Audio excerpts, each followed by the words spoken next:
சீடனின் அல்லங்க ஆண்டவரை இயேசு கிறிஸ்துவ பின்பற்றும் போது உனக்கு பாடுகள் இதெல்லாம் உண்டு, உன்னை நீ வெறுக்கணும் எல்லாம் உண்டு. ஆனா ஒரு சில பிரிவிலேஜஸ் ஆண்டவரை நெஞ்சிருக்காரு, உனக்கு வச்சிருக்கிறார். சரியா? ஒரு சில ஸ்லாக்கியங்களை இயேசு கிறிஸ்து உனக்காக வைத்திருக்கிறார். இன்னும் நம்ம பார்த்தோம்னா ஒரு சில ஆசீர்வாதங்களை நெய்திருக்கிறார், உனக்காக வைத்திருக்கார். அது என்னன்னு நமக்கு வந்து ஷார்ட்டா நம்ம பார்க்கலாம். யோவான் 1ஆம் அதிகாரம் 12வது வசனம் எடுக்கலாமா? யோவான் 1:12.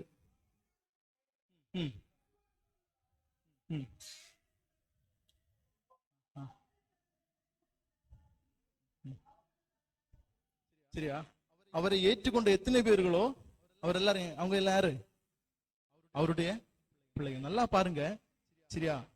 ஆண்டவரை நீ பின்பற்ற, ஆண்டவருடைய பிள்ளையா நீ என்ன மாறுகிற. சீசன் பாத்தீங்கன்னா ஆண்டவருடைய பிள்ளையா இருக்கிற, இந்த சகலத்தையும் உலகத்தையும் அண்ட சராசரங்களையும் படைத்த ஆண்டவருடைய பிள்ளைன்னு சொல்லி ஒரு பெரிய ஒரு பாக்கியம் இது உனக்கு வந்து கிடைக்குது. இன்னும் பாரு, ஒருவேளை நல்லா யோசித்து பார்த்தேன்னா அதை விட மேன்மையான காரியம் இந்த உலகத்துல வேற எதுவுமே கிடையாது. அப்பா பிதாவே என்று சொல்லக்கூடிய பெரிய ஒரு புத்திக்கிற சாக்கி. சரியா? நல்லா 2 தம்பிமார் என்ன செய்யறாங்கன்னா விளையாடி கொண்டிருக்கிறாங்க. அப்ப அவன் திடீர்னு ஒரு தம்பி என்ன சொல்றான்னா, டேய் சின்ன சின்ன குட்டி பசங்க, எங்க அப்பா தாண்டா பெரிய ஆளுன்னு சொல்றான். அவன் கேட்கிறான், எப்படி நீ சொல்ற உங்க அப்பா பெரிய ஆளுன்னு சொல்லி? உடனே அவன் சொல்றான், எங்க அப்பா வந்து எங்க அப்பாவுக்கு டோனியை தெரியும்னு சொல்றான். சரியா? ஆனா டோனி யாரு? சரியா? சோ டோனி எங்க அப்பாவுக்கு தெரியும், டோனி கூட ரொம்ப அப்பா என்ன நல்லா க்ளோஸ், அப்ப எங்க அப்பா பெரிய ஆளுன்னு சொல்றான். கொஞ்ச நேரம் கழிச்சவன அடுத்து சொல்றான், எங்க அப்பாவுக்கு லைக் பிரைம் மினிஸ்டரா தெரியும்னு சொல்றான். சரியா? அப்ப இவன் அப்படி கேட்டுட்டு இருக்கான், அப்போ கண்டிப்பா பிரைம் மினிஸ்டர் எங்க அப்பாவுக்கு எல்லாம் போன் பண்ணுவாருடா, அவர் பெரிய ஆளுன்னு சொல்லி அப்படி யோசிக்கும். அப்ப அப்படியே யோசிக்கிறான். அடுத்து கொஞ்ச நேரம் கழிஞ்சவன சொல்றான், என்ன இந்த நாட்டுல பிரசிடென்ட் எங்க அப்பாவுக்கு தெரியும், எங்க அப்பாவும் பிரசிடென்ட் பயங்கர க்ளோஸ், அப்போ உன் அப்பாவோட என் அப்பா தான் என்ன பெரிய ஆளுன்னு சொல்லி என்னையெல்லாம் அவன் சொல்றான். இதை கேட்டுட்டு அந்த சின்ன தம்பி அந்த அவன ஃப்ரெண்ட் என்ன சொல்றான்னா, அடுத்து என்ன சொல்றான்னா, ஆமா நீ இதெல்லாம் சொல்லிட்ட, ஏன்னா அப்பாவை பத்தி நான் சொல்லட்டுமான்னு சொல்லும் சொல்றான், நீ நான் பாக்குற இல்ல, இந்த பாக்குறத எல்லாம் சிருஷ்டிச்சது எனக்கு அப்பா. இல்லையா? உன்னை என்னை உருவாக்குனது எனக்கு அப்பா. அது யாருன்னு தெரியுமா? அது இயேசு கிறிஸ்துவ வந்து என்னை சொல்றான். நல்லா பாருங்க, இந்த எல்லாம் ஒருவேளை உனக்கு மேன்மை அந்த உலகத்துல இருந்தாலும் பிதா குமார் லைக் பிதா அப்பா பிதாவே என்று சொல்லி அழைக்கக்கூடிய ஒரு பெரிய புத்திர யாரு இயேசு கிறிஸ்து உனக்கு வந்திருக்கான். நீ அவருடைய பிள்ளை. அதை விட இந்த உலகத்துல பெரிய ஒரு மேன்மை அது வேற எதுவுமே கிடையாது. நம்ம தொடர்ந்து வாசிக்கலாம். ஏசாயா 49வது அதிகாரம் 15-16. ஏசாயா 49:15-16 எடுக்கலாமா?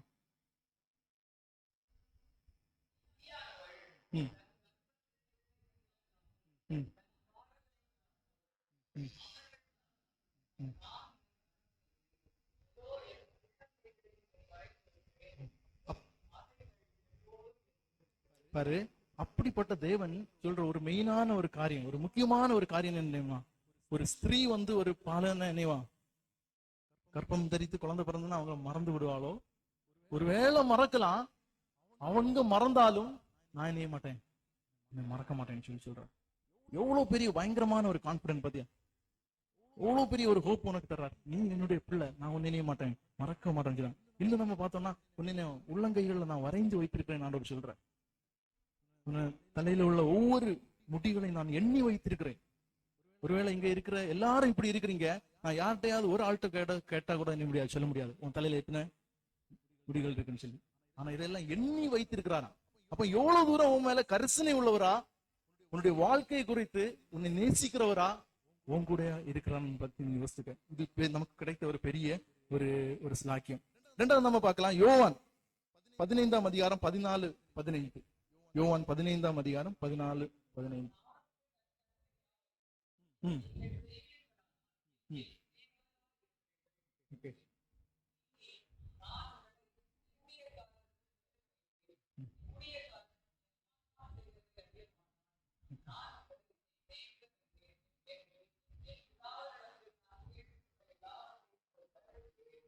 பாருங்க, இங்க இயேசு கிறிஸ்து அடுத்து அழகா சொல்றாரு, நான் உங்களை சிநேகிதனா. சரியா? நீ ஆண்டவருக்கு ஒரு தங்கச்சி அல்ல தம்பி, ஆண்டவர் உன்னை எப்படி பாக்குறான்? அவர் ஒரு பெஸ்ட் ஃப்ரெண்டாவா என்ன வந்து பாக்குறார். சரியா? மற்ற எஜமான் அப்படியெல்லாம் உன்னை நான் பார்க்கல, நீ என்னுடைய நண்பன். ஒருவேளை இன்னைக்கு இந்த உலகத்துல இருக்கிற ஒரு கூட்டுக்காரன் உனக்கு ஒரு பிரச்சனை இருக்கு, ஒரு ஒரு பிரச்சனை வருது, ஒருவேளை நீ ஏதாவது சொல்லணும் அவனுக்கு, நீ போன் பண்ணி பேசுற, கூடி போனா ஒரு 1/2 மணிக்கூர் உன் கதையை கேட்பானா இருக்கலாம்.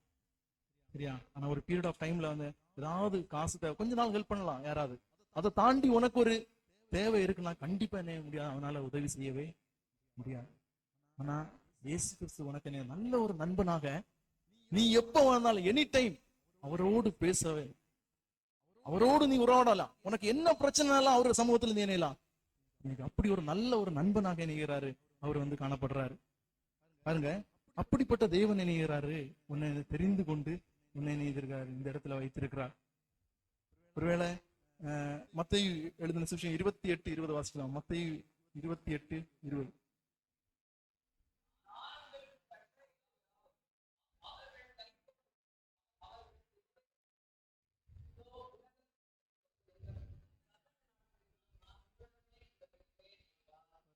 அவர் சொல்ற இன்னொரு வார்த்தை என்னன்னா, இது உலகத்தின் முடிவு பரியந்தம் நான் ஏதோ ஒன்னு இங்க செலக்ட் பண்ணி கொண்டு வந்தேன், என் சீஷனா என்ன பின்பற்றி வர ஆரம்பித்து விட்டாய், கொஞ்ச நாள் கழிஞ்சு நான் உன்னை விட்டுட்டு போக மாட்டேன், நான் இந்த உலகத்துல நீ எத்தனை நாட்கள் உயிரோடு இருக்கிறியோ அத்தனை நாட்கள் நான் இவன் உன் கூட இருப்பேன்னு சொல்லி மறந்தே விடாத. உன் வாழ்க்கையில என்ன போராட்டம் வரட்டும், என்ன பிரச்சனை வரட்டும், என்ன சோதனை வரட்டும், இதை தாண்டி போகும்போது உனக்கு நீ என்ன மாதிரி பிரச்சனைய நீ ஃபேஸ் பண்ண உன் வாழ்க்கையில வந்தாலும் எப்பவுமே மறந்துடாத, உன்னை நேசிக்கிற ஒரு நண்பன், உனக்காக உன்னோடு பேச உறவாடுகிற ஒரு தேவன் என் பிள்ளை என்கிட்ட வரமாட்டான்னு சொல்லி எதிர்பார்த்து கொண்டே இருக்கிறான்.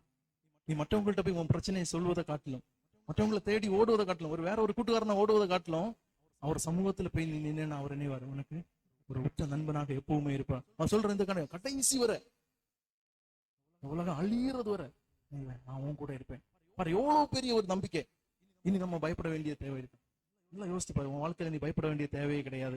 ஒருவேளை உன் வாழ்க்கையில் நீ ஐயோ நான் லோன்லியா எப்பாவது டைம்ல நீ ஃபீல் பண்ணாலும் சரி, எந்த மாதிரிப்பட்ட சூழ்நிலை எல்லாரும் என்னை கைவிட்டுட்டாங்கன்னு நீ யோசித்தாலும் சரி, என்னை நேசிக்க யாராவது உண்டா, என்னை விசாரிக்க யாராவது உண்டா, என்னுடைய பிரச்சனை கேட்பதற்கு யாராவது உண்டான்னு நீ யோசிக்கிற டைம்லையும் நீ யோசிக்க வேண்டிய ஒரே ஒரு காரியம், எனக்காக இணைகிறாரு, எனக்கு கூட இருக்கிற அப்பா பிதாவை என்று அழைக்கக்கூடிய அந்த பாக்கியத்தை தந்திருக்கா, நண்பன் சொல்லி என்னை பாக்குறான், அவர் என்ன கூட இருக்கிறான்னு சொல்லி இணையலாம், ஆண்டவரை நீ சார்ந்து இருக்கலாம்.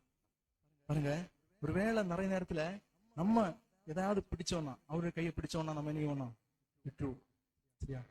ஏதாவது பிரச்சனை வந்து நம்ம என்ன விட வாய்ப்பு.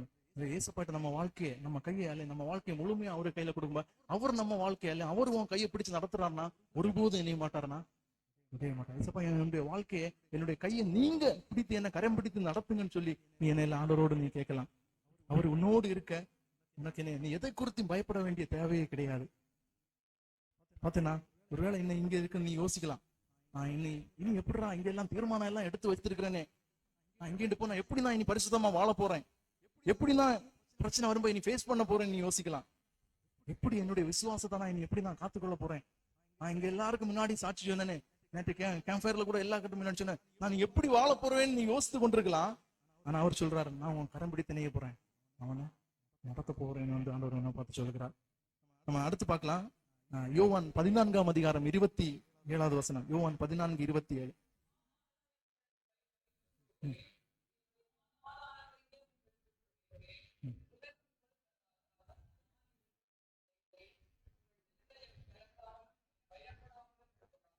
பாருங்க, ஃபர்ஸ்ட் நம்ம பார்த்தோம், நமக்கு இணைகிறாரு அப்பா பிதாவே என்று அழைக்கக்கூடிய ஒரு புத்திரன், ஒரு தகப்பனாக ஒரு தாயாக இணைகிறார், நம்ம கூட இருக்கிறாரு. ரெண்டாவது ஒரு நல்ல நண்பனா இருக்கிறாரு. மூணாவது அவர் செய்யற ஒரு காரியம் என்ன தெரியுமா, சமாதானத்தை உங்களுக்கு வைத்து போகிறேன், உலகம் கொடுக்கிற பிரகாரம் நானே இல்லை, உங்களுக்கு கொடுக்கல. வாசிங்க தம்பி அது ஒரு கூட.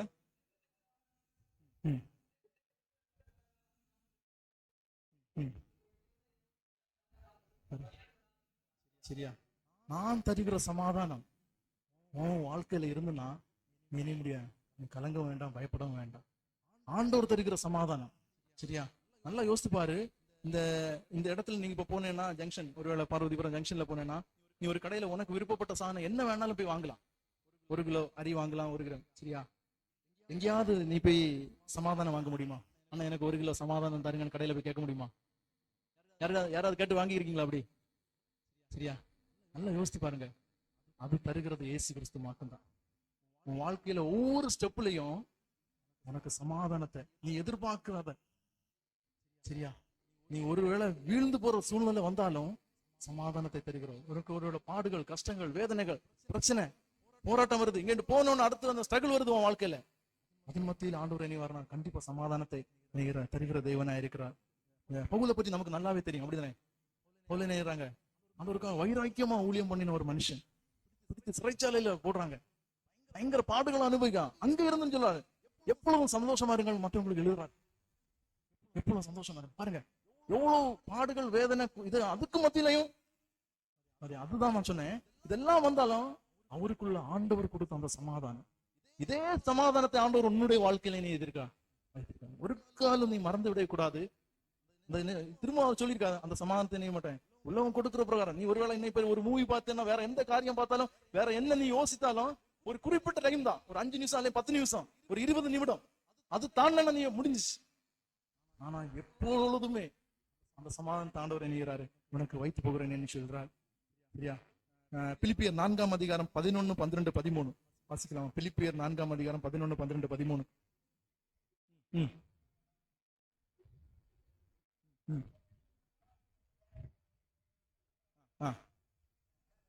பாருங்க, இதுல பவுல் அழகா சொல்றாரு, நான் எந்த நிலைமையில இருந்தாலும் மன ரம்மியமா இருக்கிறேன். அடுத்து வாசிங்க.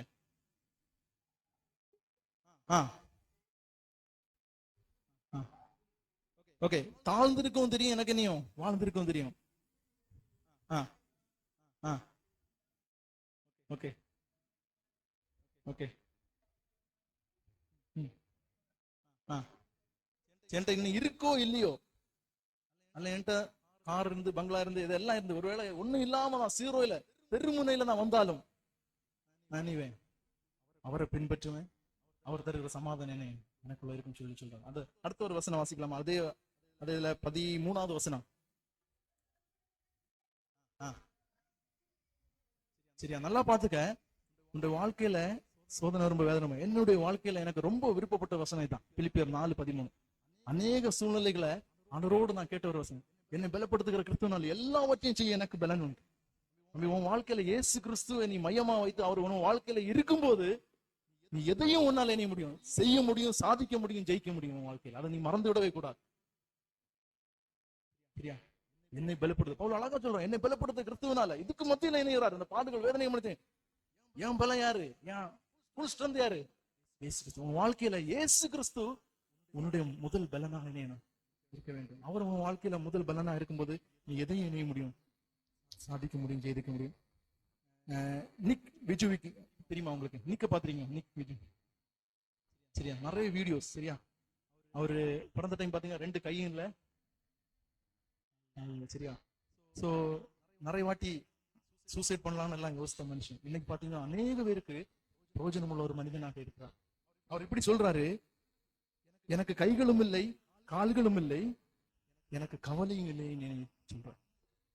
சரியா? எனக்கு கைகளும் இல்லை, கால்களும் இல்லை, எனக்கு கவலை இல்லை சொல்லி. நமக்கு இன்னைக்கு ஒரு நாள் நம்ம தட்டி கீழே விழுந்து ஏதாவது ஒரு காயம் வந்தாலே நீ 3 நாள் நம்ம எலும்பாவும் படுத்துருவோம். என்ன?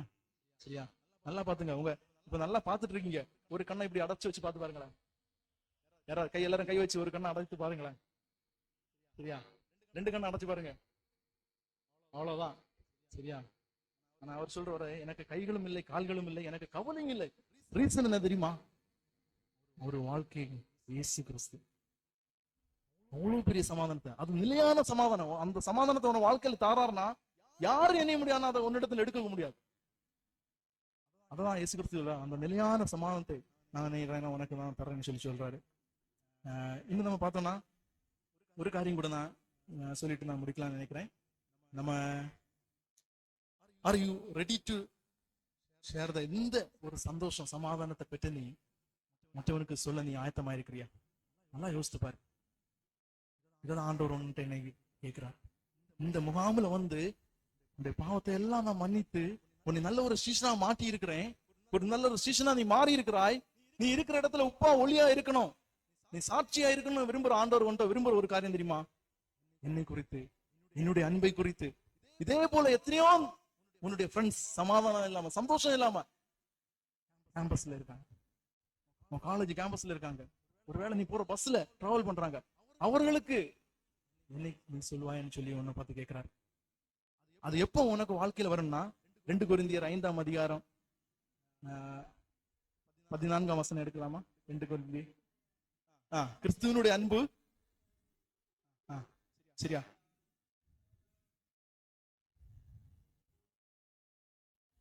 ஓகே, பாருங்க, நல்லா பாருங்க. அது எப்போ உன் வாழ்க்கையில வரும்னா ஆண்டவருடைய அன்பை நீ ருசி பார்க்கும் போது, ஆண்டவருடைய அன்புல நீ வளரும் போது, அவருடைய அன்புனால உன்னை ஏவப்படும் போது நீ உன்னால சும்மா இருக்கவே முடியாது. ஆண்டவர் உன் வாழ்க்கையில என்ன செய்தார் என்பதை கண்டிப்பா நீ மற்றவங்களுக்கு சொல்ல போவேன். நான் ஃபார் எக்ஸாம்பிள் ஒரு சின்ன எக்ஸாம்பிள் நான் சொல்றேன். சரியா? உங்க வீட்டு பக்கம் திடீர்னு நினைக்கிறாங்க ஒரு லாரியில நிறைய விலை உயர்ந்த பொருட்கள், சரியா, நல்ல விலை உயர்ந்த பொருட்கள், அது உங்களுக்கு ரொம்ப பிடிச்சமா. இப்ப பார்ப்போம், லேட்டஸ்ட் ஐபோன், சரியா, ஒரு லாரியில கொண்டு அப்படி நிறைய அடுக்கி வச்சிருக்காங்க. சரியா? அவன் திடீர்னு நாங்க ஒரு அனௌன்ஸ்மெண்ட் கொடுக்குறாங்க, நாங்க இந்த ஐபோனை ஃப்ரீயாவே கொடுக்குறோம். நல்லா பாருங்க, ஃப்ரீயாவே கொடுக்குறோம். எல்லாருக்கும் முகத்துல வெண்ணா சிரிப்பு. சரியா? ஐபோனை ஃப்ரீயாவே கொடுக்குறோம். என்ன பண்ணுவோம் நம்ம? என்ன பண்ணுவோம்? போய் வாங்குவோம், அப்படிதானே? வாங்கிட்டு அப்படி எனக்கு கிடைச்ச அமைதியா வருவோம். என்ன செய்வோம்? சொல்லுங்க. என்னது? தெரிஞ்சவங்க எல்லார்ட்டையும் நல்லா பாத்துக்க தம்பி, நீ வர்ற வழியில என்ன மாட்ட, இந்த ஐபோன் வாங்கி சும்மா வரவே மாட்டேன். அப்படி வரும்போது நீ அக்கா உங்களுக்கு ஒரு விஷயம் தெரியுமா, அங்க போன் கொடுங்க, ஓடி போய் வாங்க. அதே அல்ல ஃப்ரெண்டுக்கு நீ போன் பண்ண, டேய் மச்சான் என்ன, டேய் வாடா மக்களே, நான் கொடுக்குறாங்கடா, வாடுறா, வந்து வாண்டா, நல்ல ஐபோன்டா. அது ஒரு ஐபோனுக்கு நீ அப்படின்னா உன்னை பாவத்தில் மீட்டெடுத்த இயேசு கிறிஸ்து, உனக்காக ரத்தம் சிந்தின இயேசு கிறிஸ்துவை குறித்து எத்தனை பேருக்கு சொல்ல போற? அதான் கேள்வி. நீ சும்மா இருக்கணுமா? ஐபோனுக்கே நீ ஒரு ஊருக்குள்ள நீ ஒரு வண்டி ஆட்டோல மைக்கு பாக்ஸ் எல்லாம் வச்சு அனௌன்ஸ்மெண்ட் நீ சொல்லிடுவேன், ஐபோன் கொடுக்குறாங்க, ஐபோன் கொடுக்குறாங்கன்னு சொல்லி. இந்த இயேசு கிறிஸ்துவை சொல்ல நீங்க இந்த ஆயத்தமான்னு சொல்லி தான் அவனுடைய கேள்வி. நல்லா யோசித்து பாரு. நான் ஒரு முறை சென்னை 2010 நாங்க ஸ்டாப் கான்ஃபரன்ஸ் ட்ரிஸ்கான் நாங்க லைக் நாகாலாந்துல முடித்து விட்டு நான் திரும்ப அப்படியே ட்ரெயின்ல வந்து நான் சென்னையில இறங்குறேன். எக்மோர்ல இறங்கி எங்க அக்கா வீடு தாம்பரத்துக்கு நான் ட்ரெயின்ல ஏறுறேன். ட்ரெயின்ல ஏறும்போது பாத்தீங்கன்னா எலக்ட்ரிக் ட்ரெயின் கரெக்டா 40 நிமிஷத்துல தாம்பரத்துல கொண்டு விடுவோம். ஏறி நான் உட்கார்ந்து இருக்கிறேன், ரொம்ப டயர்டா இருக்கேன். அப்ப அந்த சைடு மத்தியானம் ஆனதால ரொம்ப ஃப்ரீயா இருந்து ஒரே ஒரு தம்பி ரொம்ப சோகமா வருத்தமா அதுல அப்படி அந்த ட்ரெயின்ல என் கூட பயணம் செய்துட்டு இருந்தேன். நான் அப்படி பார்த்தேன். 2 நிமிஷம் கழிஞ்சோன்னு ஏசப்பா என்கிட்ட பேசுறாரு, அவன்கிட்ட கொஞ்சம் பேசு, என்ன பத்தி அவன்கிட்ட சொல்லுன்னு சொல்லி என் இருதயத்துல பேசுறேன்.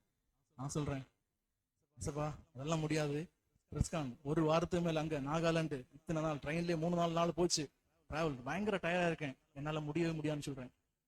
மீண்டும் என்கிட்ட பேசுறாரு, அவன்கிட்ட பேசு, சரியா? நான் எங்க போனாலும் என் பேக்ல என்ன நியூ டெஸ்டமென்ட் வச்சிருக்கேன். நான் உன்னை சும்மா இன்னும் ஆண்டவர் என்கிட்ட சொல்றான்னு சொல்லி நீ என்ன பேசப்பா நான் பேசுறேன்னு சொல்லிட்டு நான் அவன்கிட்ட பேச ஆரம்பிச்சேன். தம்பி எங்கேண்டு வர என்னன்னு விசாரிக்கும். திருநெல்வேலியில உள்ள ஒரு தம்பி, சரியா, ஒரு விவசாய குடும்பத்தை சேர்ந்தவன், இன்ஜினியரிங் முடிச்சுட்டு சென்னையில கடந்த ஒரு 3 மாசமா நேரமா வேலைக்கு ட்ரை பண்றான். அந்த வேலை கிடைக்கவே இல்லை. சரியா? அப்படி பயங்கர சோகமான எல்லாம் என்னெல்லாம் எவ்வளவு கஷ்டப்பட்டு என்ன படிச்சு வச்சாங்க தெரியுமாண்ணே. என் அம்மா அப்பா எவ்வளவு எதிர்பார்ப்பா இருக்கா. நான் சென்னைக்கு வந்தேன், எங்க ஒவ்வொரு நாளும் ஒவ்வொரு கம்பெனி அட்ரஸை வாங்கி நான் நடப்பானே, எல்லா இடத்துக்கும் போன் பண்ணிருப்பேன், போஸ்டர்ல லைக் எங்கெல்லாம் இருக்கும் அங்கெல்லாம் போய் வேலை கிடைக்க நிறைய இடத்துல நம்ம கேட்டானே, எனக்கு யாருமே வேலை தரலான்னு சொல்லி பயங்கர வருத்தத்தோட தான் நான் வந்துட்டு தம்பி ஒரு வேலை இது வேற நீ ட்ரை பண்ணி என்னது தெரியும், ஓகே ஒரு ட்ரை கூட படியா, உன்னை நேசிக்கிற ஒரு இயேசு கிறிஸ்து உனக்காக இருக்கிறா, நான் ஜெபம் பண்றேன், பைபிள் அவன்கிட்ட கொடுத்துட்டு நியூ டெஸ்டமென்ட் கொடுத்துட்டு நீ வாசிக்க தொடங்கு, இதை வாசிச்சுட்டு அவரை விசுவாசித்து உண்மையா நீ அவரை நம்பி நீ அடுத்து ஒரு ட்ரை கூட உன் வாழ்க்கையில கண்டிப்பா உனக்கு வேலை தருவாருன்னு நான் சொல்லிட்டு நான் இறங்கி போயிட்டேன். ஒரு கிட்டத்தட்ட ஒரு மாசம் இருக்கும் போன் நம்பர் வாங்கினா நானும் வாங்கினேன். திடீர்னு அந்த நம்பர்ல எனக்கு போன் வந்து, நான் ஊர்ல இருக்கேன், இங்கதான் இருக்கேன். தம்பி அண்ணே என்ன தெரியுதா அண்ணேன்னு சொல்லி கேட்டான். சரி என்னப்பா சொல்லுப்பா. ஆமா இந்த மாதிரி அண்ணே ட்ரெயின்ல பார்த்தோம் இல்லண்ணே, அண்ணே எனக்கு வேலை கிடைச்சிருச்சு அண்ணேன்னு சொன்னான். எனக்கு பயங்கர சந்தோஷம். அண்ணே நான் ரொம்ப சந்தோஷமா இருக்கேன், நான் நினைச்சது காட்டிலும் நல்ல வேலை அண்ணே, 25,000 ரூபாய் சேலரி அண்ணேன்னு சொன்னான். சொல்லிட்டு அவன் சொன்ன 2வது ஒரு விஷயம் தான், அண்ணே நீங்க அன்னைக்கு அந்த ட்ரெயின்ல என்ன பாத்தீங்க இல்ல அண்ணே, அன்னைக்கு அந்த ட்ரெயின்ல நீங்க என்ன பார்க்கலன்னா நான் அந்த தாம்பரம் ரயில்வே ஸ்டேஷன் முடிஞ்சோன்னா அதுல இறங்கி ரயில்வே ட்ராக்ல என் தலையை வச்சு சூசைட் பண்ணணும்னு பார்த்துட்டு இருந்தானே. ஆனா எப்படியோன்னு தெரியல, கடவுளா உங்களை கொண்டு எங்களை முடித்தீங்க, இன்னைக்கு நல்ல நிலைமையில இருக்கானே, எங்க அம்மா எல்லாம் சந்தோஷமா இருக்கான்னு சொல்றான். அதை கேட்டப்ப என் கண்ணுல எல்லாம் பயங்கரமான கண்ணி. அப்படி அவன் சொல்ல சொல்ல எனக்கு அழுக வந்து கொண்டே இருந்தது. தம்பி, இதைதான் ஆண்டவர் உன்ட்ட எதிர்பார்க்கிறான். நீ ஒரு நல்ல ஒரு சீசனா இன்னைக்கு இருக்கிறேன்னா, ஆண்டோரை அறியாத, ஆண்டோருடைய அன்பை அறியாம எத்தனையோ தம்பிமார் இன்னைக்கு மனம் போன வாழ்க்கை வாழ்ந்துட்டு இருக்காங்க. நான் கொல்லத்துல ஒரு சில காலேஜ் நான் என்று தோன்றத்துல CET engineering college, TKM engineering, அதுல பாத்தீங்கன்னா சில பிள்ளைகள் வீட்டுல எவ்வளவு ஆசையோட கனவோட அவங்களை வளர்த்தி வந்த ஏதோ தம்பிமார் தங்கச்சிமார் அவங்கள அவனே அந்த சின்னதுல இருந்து வளர்த்துன மாதிரி அந்த பிள்ளை மேல கை போட்டு தாளாட்டி ஆளாட்டி சீராட்டி தூக்கி எடுத்துட்டு அப்படி போற மாதிரி நடந்துட்டு போயிருப்பாங்க. ப்ரொஃபசர்ஸ் எல்லாம் போயிட்டு இருப்பாங்க. யாராலும் ஒன்னும் சொல்லவே முடியாது. ஒரு பைக்ல 3 கேள் 2 கேள் அப்படி ஏறி ஒரு கார் வரும், டக்குன்னு ஏறவங்க போயிட்டே இருப்பாங்க. அதெல்லாம் பார்க்கும் அப்படியே நின்று அழுவேன். இதே தான் தம்பி உன் கூட இருக்கிற ஃப்ரெண்ட்ஸ். அவனுக்கு தெரியாது இது தப்பு, இது பாவம். அதை சொல்வதற்கு இது என்னடா உண்மையான அன்பு, ஏசு கிறிஸ்துவனை நேசிக்கிறான்னு சொல்ல, அந்த உண்மையான அன்பை சொல்ல நீ முன் வருவாயா? அப்படி நீ சொல்ல முன் வருவியான்னா உன்னுடைய வாழ்க்கை எப்படி இருக்குன்னு சொல்லி கடைசியா சொல்ல 1 தீமோத்தேயு 4ஆம் அதிகாரம் 12வது வசனம். 1 தீமோத்தேயு 4ஆம் அதிகாரம் 12வது வசனம்.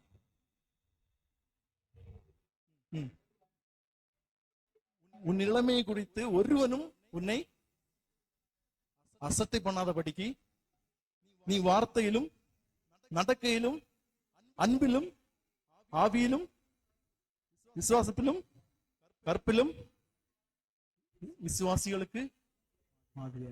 நல்லா பாத்துக்க தம்பி, நீ நோட் பண்ணி வச்சுக்க. இந்த வசனம் உன் வாலிபத்துல ரொம்ப முக்கியமான ஒரு வசனம். நீ இளமையா இருக்க, துடிப்புள்ள வாலிபனா இருக்க, வாலிபியா இருக்கு. நீ மத்தவனுக்கு ஆண்டவரை பற்றி சொல்லணும்னா, நீ இருக்கிற இடத்துல சாட்சி இருக்கணும்னா இதெல்லாம் நீ கரெக்டா இருக்கணும். நீயே லவ் பண்ணிட்டு நீயே தப்பு பண்ணிட்டு நீ பண்ணாத யார்ட்டையும் அணிய முடியாது, போய் சொல்ல முடியாது. ஃபர்ஸ்ட் உடனே சொல்லுவான், நீ உன் வேலையை பார்த்துட்டு ஃபர்ஸ்ட் உடனே நீ என்ன கரெக்ட் பண்ணிக்கணும். நல்லா பாத்துக்க, நீ எங்க இருக்கிறியோ, உன்னுடைய வீடா இருக்கலாம், திருச்சபையா இருக்கலாம், நீ இருக்கிற படிக்கிற காலேஜா ஹாஸ்டலா, அங்க ஆண்டவருக்காக. இன்னும் ஒரு காரியம் நல்லா ஞாபகம் இருக்கு. நான் ஒரு வாட்டி சிதம்பரத்துல ஸ்டாஃபா இருக்கும்போது நான் விசிட்டு போகும்போது அந்த ஒரு ஹாஸ்டல்ல பாத்தீங்கன்னா 4 தம்பிமார் ஒரு ரூம்ல. சரியா, இந்த 3 தம்பிமார் பாத்தீங்கன்னா முருகவேல், ஆனந்தவேல், எப்படிப்பட்ட அந்த 3 ஆண்டவர் அறியாத குடும்பத்துல வந்த தம்பி. ஒரு தம்பி மட்டும் ஆண்டவர் அறிந்த தம்பி. நான் ஃபர்ஸ்ட் இயர் அங்க ஜாயின் பண்றான், போறான் அந்த ரூம்ல. அவன் ஒவ்வொரு நாளும் ஜெபிப்பான் அந்த தம்பிமாரோட பெயரை எழுதி வச்சு. சரியா, அடுத்தங்க பாத்தீங்கன்னா ஒவ்வொரு முகாமுக்கு அவங்களை கொண்டு வருவான். அவன் ஃபைனல் முடிக்கும் அவன் கூட இந்த 3 பேரையும் நாங்கள் ஆண்டவரை ஏற்றுக்கொண்டாங்க. இது கதை இல்லை தங்கச்சி, உண்மையா நடந்த சம்பவம் நம்ம ஊழியத்தில். ஏன் சொல்றேன்னா, அவன் ஒரு பாரத்தோடு இருந்தான் ஆண்டவருக்கு. அவன் வாழ்க்கை அவங்கள மாற்றினது மட்டும் இல்லாம அவனை ஆண்டவரை பற்றி மற்றவங்க சொல்ல பாரு, நீ இருக்கிற இடத்துல சாட்சியா இருக்கணும் ஆண்டவரை பற்றி. ஒருவேளை நீ அடுத்த முகாமுக்கு நீ எப்ப வருவியோ என்ன வரையும் தெரியல, என்னால முடிந்தா அட்லீஸ்ட் ஒரு தம்பிய கூட படிக்கிற ஒரு நண்பன் நீ கொண்டு, அது பெரிய ஒரு ஆத்மா பூமியில ஆண்டவர் அறியும் போது மனம் திரும்புவது பரலோகத்தில் மிகுந்த சந்தோஷம். ஆண்டவர் ஒன்ன குறித்து பயங்கரமா சந்தோஷப்படுவார்.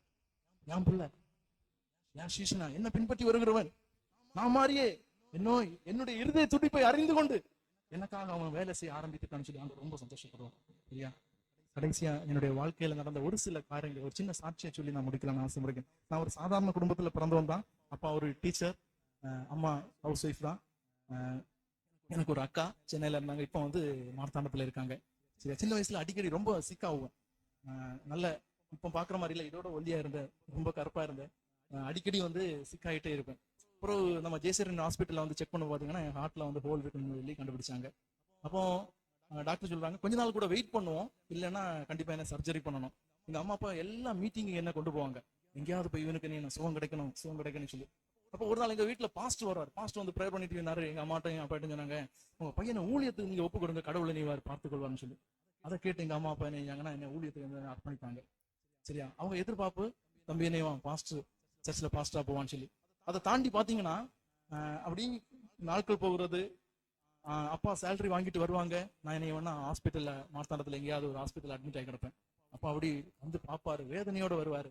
நான் என் குடும்பத்துக்கு ஒரு பிரயோஜனமற்றவனாக. சரியா, நான் அவர் வாங்கிட்டு வந்த சேலரி அப்படியே கொண்டு ஹாஸ்பிட்டல்ல கட்டி வீட்டுக்கு போவோம். ஒரு தரித்திரம் சொல்ற அந்த நிலைமையில காணப்பட்டேன் ஒரு சில நாட்கள்ல. அதே மாதிரி என் ஃப்ரெண்ட்ஸ் நிறைய பேர் எல்லாரும் விளையாடுவாங்க, என்ன வீட்டுல விளையாடவே விட மாட்டாங்க.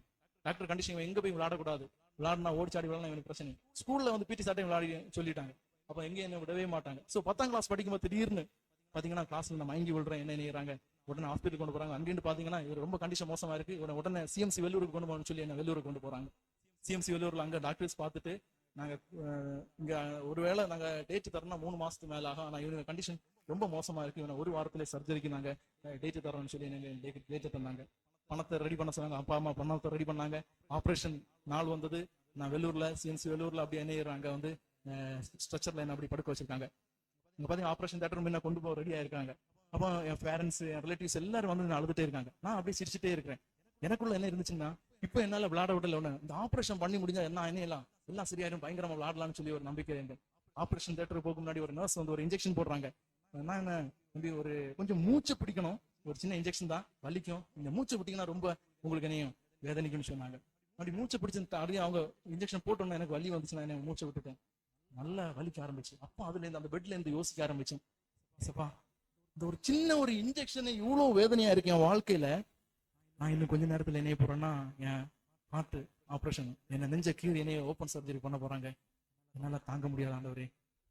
நான் உள்ள போறேன், நான் திரும்ப வந்தேன்னா கடைசி வரை உங்களுக்காக நான் வாழ்வேன்னு சொல்லி ஒரு தீர்மானத்தை நான் சொன்னேன். ஆப்ரேஷன் முடிஞ்ச நைட் 8 மணி ஆகும்போது எனக்கு அப்படி லைட்டா கண்ணெல்லாம் ஓப்பன் ஆகுது. நான் தண்ணின்னு கேட்கறேன். இங்க கண் திறந்து பார்க்கும்போது கை காலெல்லாம் பிடிச்சு கட்டி வச்சிருக்காங்க, ஐசியூல இருக்கேன். அப்ப பேரண்ட்ஸ் அப்பா அம்மாவை கூப்பிடுறேன். கழுத்து இப்படி கூட திரும்ப முடியல, இப்படியும் திரும்ப முடியாது, இப்படியும் எடுக்க முடியாது, பயங்கர பெயின். கூப்பிட்டேன் அவங்கள, எவ்வளவு திட்ட முடியுமோ திட்டேன். நான் நல்லா ஆகுன்னு நினைச்சேன், என்ன இப்படி எல்லாம் நீங்க சதிச்சு போட்டீங்கன்னு சொல்லி அம்மாவை அப்பாவை திட்டுன்னு திட்டுறேன். உங்களை நீ என் கண்முள்ள நீ பார்க்க கூடாது, போயிருங்கன்னு சொல்லிட்டு. ஆனாலும் ஒரு 13 நாட்கள் அங்க இருந்து என்ன படிப்படியா என்ன ஆண்டவர் என்ன ஒவ்வொரு நாளும் எக்ஸசைஸ் பண்ணி, ஒரு நாள் இப்படிதான் ஒரு படி தான் ஏற முடியும். டாக்டர் சொல்லிட்டாங்க 5 கிலோக்கு மேல வெயிட் என்ன முடியாது, தூக்க முடியாது. ஸோ அந்த தருணங்கள் கடந்தது.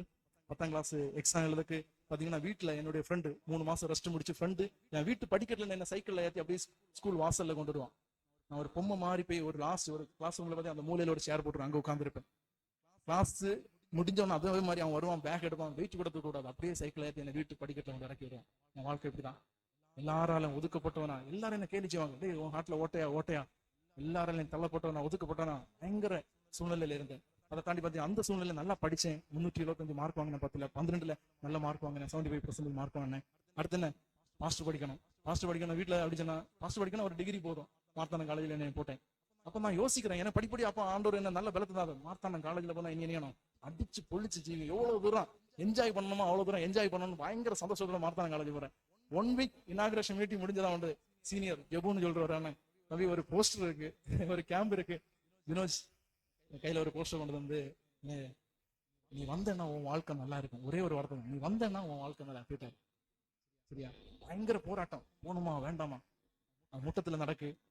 கடைசியில இப்படி இல்லாம பசங்களோட கறங்கி நிறைய தப்பு எல்லாம் பண்ணிட்டு முட்டத்துல போய் இறங்குறேன். எங்க போகும்போது பில்லி அண்ணா எங்க மெசேஜ் கொடுத்துட்டு இருக்காரு, செப்டம்பர் 5ஆம் தேதி, சரியா, செப்டம்பர் 5 2004 8 மணிக்கு ஆண்டவர் தெளிவா பேசினா, நீ பாவத்தோடு விளையாடி கொண்டிருக்க, நீ இப்படி போனா கண்டிப்பா நீ நரகத்துக்கு தான் போவ, இன்னைக்கு மனம் திரும்பு, உன் வாழ்க்கையை இயேசு ஒப்பு கொடுன்னு சொல்லி அந்த இடத்துல என்ன அறியாமலே முழங்கால் போட்டு அழ ஆரம்பிச்சேன். அழுது ஆண்டவர் சமூகத்துல, ஆண்டவரே என் வாழ்க்கையை நீங்க வேணும் அப்பான்னு சொல்லி ஆண்டவருக்கு நான் ஒப்பு கொடுத்தேன். அடுத்த நாள் பார்த்து அந்த செஷன் முடிஞ்சோடனே வாழ்க்கையில இதுவரை நான் அனுபவிக்காத பயங்கரமான ஒரு சந்தோஷத்தை ஆண்டவர் தந்தார். சரி எல்லாம் முடிஞ்சு, கேம்ப் எல்லாம் முடிஞ்சு காலேஜ் போனேன். சரி எல்லாம் முடிஞ்சுன்னு நினைச்சேன். அடுத்த 2 நாள் ஆகல, அடுத்த என்ன அல்தாஸ் சொல்லிவிட்டு என்ன மீண்டும் வந்து இங்க ஒரு பிரயர் செல் இருக்குன்னு எழுதி என்ன தூக்கிட்டாங்க. சரி அதுலயும் ரெகுலரா போகணும். தேர்ட் இயர் ஆகும்போது என்ன கொஞ்சம் பேக் ஸ்லைட் ஆனேன், கொஞ்சம் பதுக்க போனா போதும் அப்படி பேக் ஸ்லைட் ஆனேன். அதுல பாத்தீங்கன்னா கிறிஸ்டல் ஜான் ஒரு ஸ்டாஃப் இங்க நம்ம ஒர்க் பண்ணிட்டு இருந்தாங்க. ஒரு நாள் என்ன வீட்டுல தேடி வர்றாங்க. சரியா, வீட்டுல புதுக்கடை வந்துட்டு அங்கேருந்து 1.5 கிலோமீட்டர் நடக்கணும் என் வீட்டு வரேன். நடந்து என் வீட்டுல வர்றாரு. நாங்க வீட்டுல எல்லாம் நான் கிரிக்கெட் விளையாட போயிருக்கேன். அங்கேருந்து அவர் நினைச்சிருந்தா திரும்பி போயிருக்கலாம், என்ன தேடி கிரிக்கெட் விளையாடிய இடத்துக்கே வந்தாரு. அப்ப என் ஃப்ரெண்ட்ஸ் எல்லாம், டேய் உன்னை தேடி ஒரு ஆள் வர்றாங்க. அப்பதான் ஒரு பேக் தூக்கிட்டு அப்படியே வர்றாரு. அப்ப பார்த்தா நான் யோசித்தேன், என்ன தேடி இவ்வளவு தூரம் ஒரு ஆள் வர்றாரா சொல்லி அன்னைக்கு நான் முடிவு பண்ணேன், என் வாழ்க்கையில நீ ஒரு பிரயர் செல் கூட நான் ஒரு மீட்டிங் கூட நான் மிஸ் பண்ணக்கூடாது. அன்னையில 2 ஒழுங்கா ரெட்ரீட் வர ஆரம்பிச்சேன், மீட்டிங் வர ஆரம்பிச்சேன். நம்மளோட அழகிய மண்டபத்துல ஃபாஸ்டிங் பிரேயர் நடக்கும் பீரியட்ல, அதுக்கு வர ஆரம்பிச்சேன். என் வாழ்க்கையை ஆண்டவர் மாற்றி கொண்டே இருக்கேன். 2000 அது முடிஞ்சு 2007 9 பார்த்தீங்கன்னா ஸ்காட் காலேஜ் வந்தேன். ஸ்காட் காலேஜ்ல வந்து பார்த்தீங்கன்னா வீட்டுல எப்பவுமே அப்பாவுக்கும் எனக்கும் கொஞ்சம் டக் ஆஃப் பெயிண்டே இருக்கும், ஒரு சமாதானம் அப்படி சில சூழ்நிலைகள் அப்படி இருக்கும். அங்க பாத்தீங்கன்னா நம்ம ஸ்டாஃப் ஜெபசி அண்ணன் அங்க இருந்தாங்க. சரி அண்ணனை தேடி அங்க போவேன். அங்க போக பார்த்தீங்கன்னா அண்ணன் வீட்டுல போனா பயங்கரமான ஒரு சமாதானத்தை நான் ஃபீல் பண்ணேன். என் வீட்டுல போனா அங்க பயங்கர சண்டை தான் நடக்கும், அப்பாக்கும் எனக்கும் அல்ல அம்மாவுக்கும் ஏதாவது. இங்க போனா பயங்கர வித்தியாசமா இருக்கு. காலம் எழும்புறாங்க, 2 பிள்ளைங்க 1 பிள்ளைங்களுக்கு ஜோம் பண்றாங்க, நைட்டும் ப்ரேயர் பண்ணி தான் தூங்குறாங்க. நான் அண்ணனை வீட்டு வரேன்னு சொல்லி லாஸ்ட் மினிட்ல மத்தியானம் கிளாஸ் முடிஞ்ச அண்ணன் நான் உங்க வீட்டு வரேன்னு சொல்லுவேன்.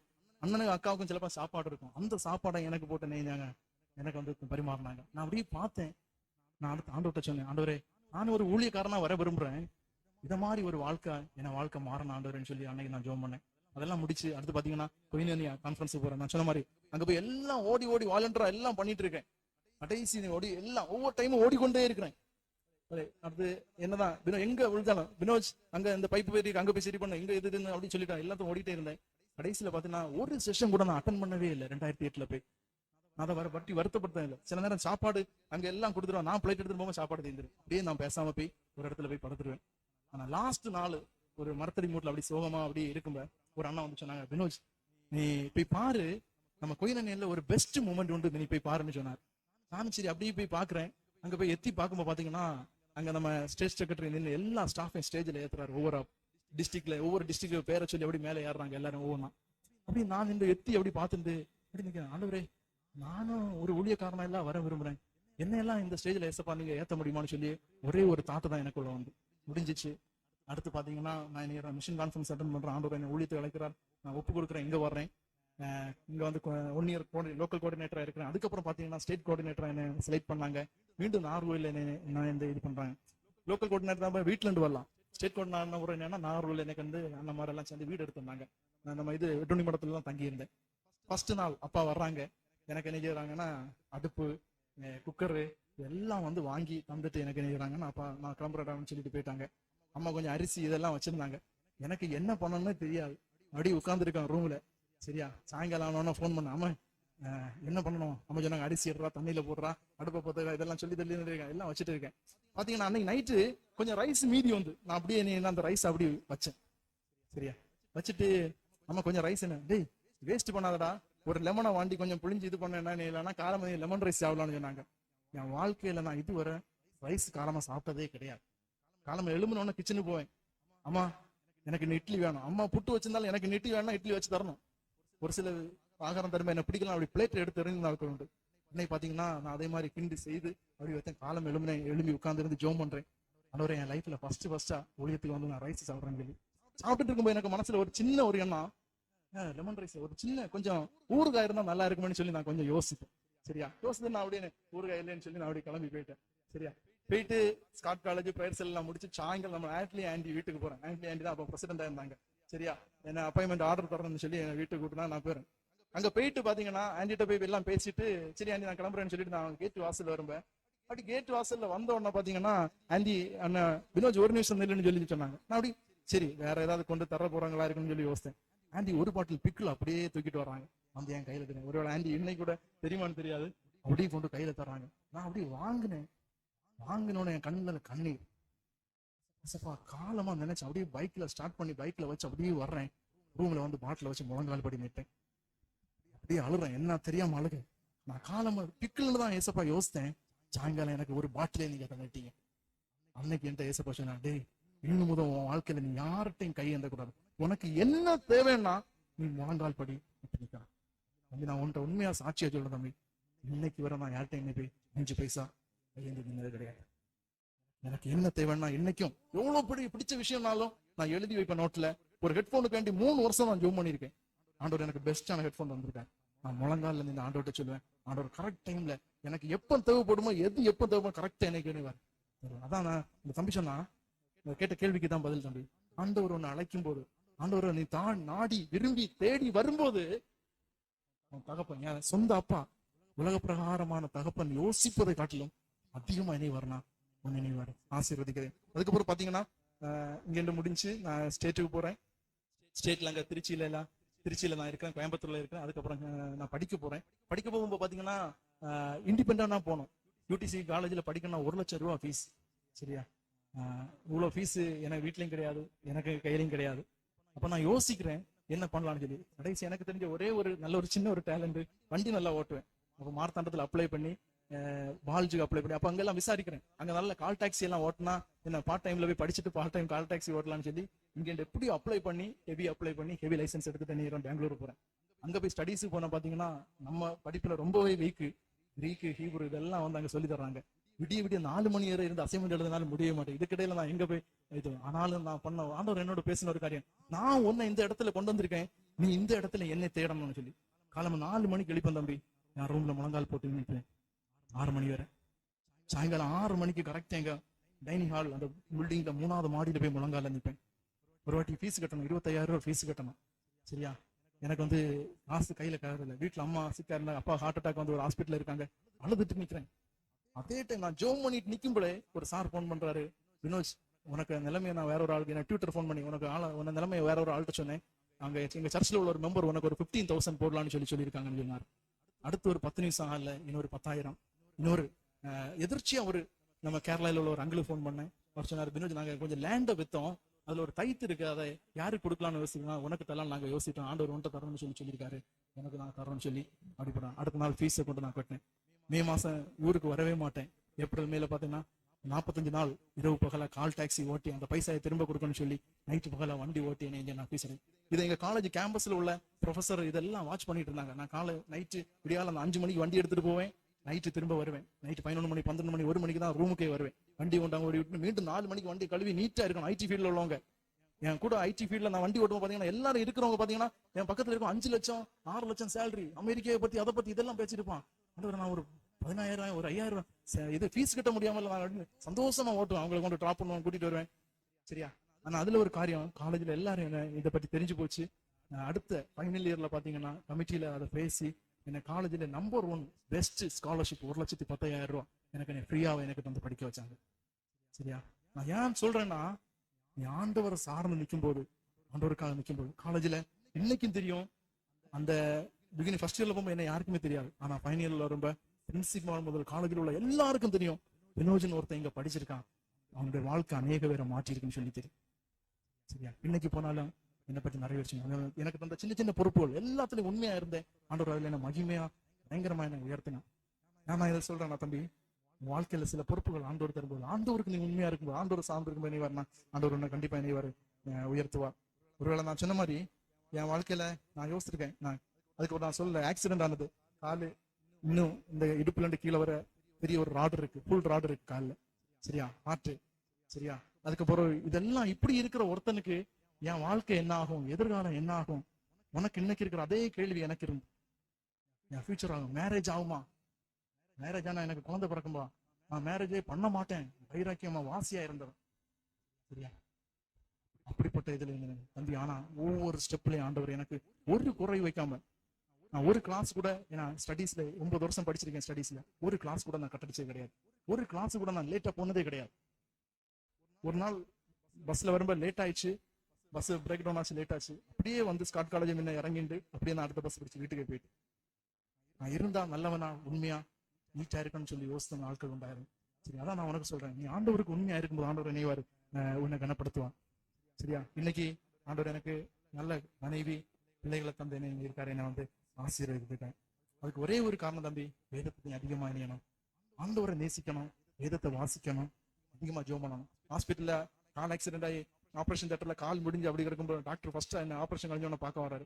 நான் அப்படி அழுதுட்டே கேட்டேன், டாக்டர் என் காலுக்கு ஒண்ணும் இல்லையா டாக்டர், என் காலு மீண்டும் முட்டுக்கு ஒண்ணும் இல்லையான்னு கேட்டேன். டாக்டர் இந்த ஷாக், என்ன நீங்க முட்டுக்கு கால் முட்டுக்கு என்ன இல்லை டாக்டர், எனக்கு மேன் ஆஃப் பிரேயர் ஜெப வீரனா மாறணும்னு ஆசை, என் முட்டுக்கு ஏதாவது ஆச்சுன்னா நான் முழங்கால நிக்க முடியாது இல்லை டாக்டர், எனக்கு முட்டுக்கு மட்டும் ஒண்ணு. அவர் சொன்னார், அப்படியே சொன்னார், வினோஜ் முட்டுக்கு ஒண்ணுமே ஆகல, நீ எல்லாம் சீக்கிரம் சரியாகும்னு சொல்லி சொன்னாரு. சரியா, சோ ஆண்டவருக்காக நீ முழங்கால நிற்கும் போது ஆண்டவர் நீ வாழ்க்கையை மாற்றுவார். He will never leave. நான் சொன்ன மாதிரி என் வாழ்க்கையில அவமானத்தை பார்த்திருக்கேன், தோல்வியை பார்த்திருக்கேன், ஆக்சிடென்ட் பார்த்திருக்கேன், மரணத்தை விளிம்புல போயிருக்கேன். ஆண்டவர் என்னை கைவிடவே. ஆண்டவரை நேசிக்கும் போது நான் இன்னைக்கு உங்க முன்னாடி நிற்கணும்னா இது ஆண்டவருடைய சுத்த கிருபை. இதே ஆண்டவர் I have chosen you. நீங்கள் என்னை தெரிந்து கொள்ளவில்லை, நான் உங்களை தெரிந்து கொண்டேன்னு சொல்றாரு. அவனை பெயர் சொல்லி அழைத்திருக்கேன்னு சொல்றாரு. நீ என்னுடையவன், நீ என்னுடையவன், நீ எனக்கு தேவன் சொல்ற. அவர் கேட்கிற ஒரே ஒரு கேள்வி என்ன தெரியுமா, மாவுக்கு வந்த சீஷனா பின்பற்ற நீ ஆயத்தமா? நம்ம எல்லாரும் எழும்பலாமா?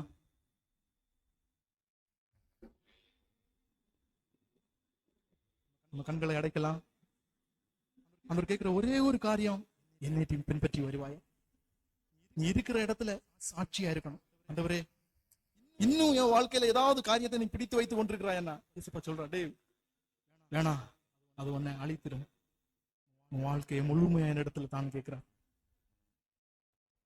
உலகம் கொடுக்க கூடாத சமாதானத்தையும் சந்தோஷத்தையும் உனக்கு தர்றேன்.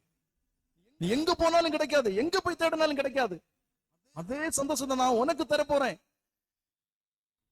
நீ என்னுடையவன், எனக்கு நீ வேற எதுவுமே வேண்டாம்னு சொல்றாரு.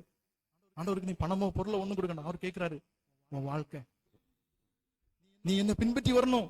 நல்ல ஒரு சீசனா, நல்ல ஒரு சீஷியாக என்னை பின்பற்றி வான்னு சொல்லி ஆண்டவர் கேட்கிறார். உண்மையா ஆண்டவரே என் வாழ்க்கையை முழுசா உங்க கையில தரேன்னு நீ ஒப்பு கொடுப்பேன். ஆண்டவர் உன்னை ஒரு சரித்திரத்தை உருவாக்குறவனாக, சாதனைகளை செய்கிறவனாக ஆண்டவர் உன்னை மாற்ற போறார். தம்பி மாற்ற போறார். தங்கச்சி, நீ ஒருவேளை இதுவரை நான் யூஸ்லெஸ், யாருக்குமே பிரயோஜனம் இல்லைன்னு யோசித்து கொண்டிருக்க, ஆண்டவர் உன்னோடு கூட இருந்தால், என்னை பலப்படுத்துகிற கிறிஸ்துவனால் எல்லாவற்றையும் செய்ய எனக்கு பலன் உண்டு. தம்பி 5 கிலோ வெயிட் தூக்க கூடாதுன்னு சொன்னா, இன்னைக்கு 2 பேர் செய்யறத காட்டிலும் 100 கிலோ வெயிட் மேல நான் தூக்கி இருக்கேன். அவ்வளவு பலன் தந்து இதே காலை வச்சு அநேக இடங்களுக்கு போக ஆண்டவர் எனக்கு உதவி செய்திருக்கார்.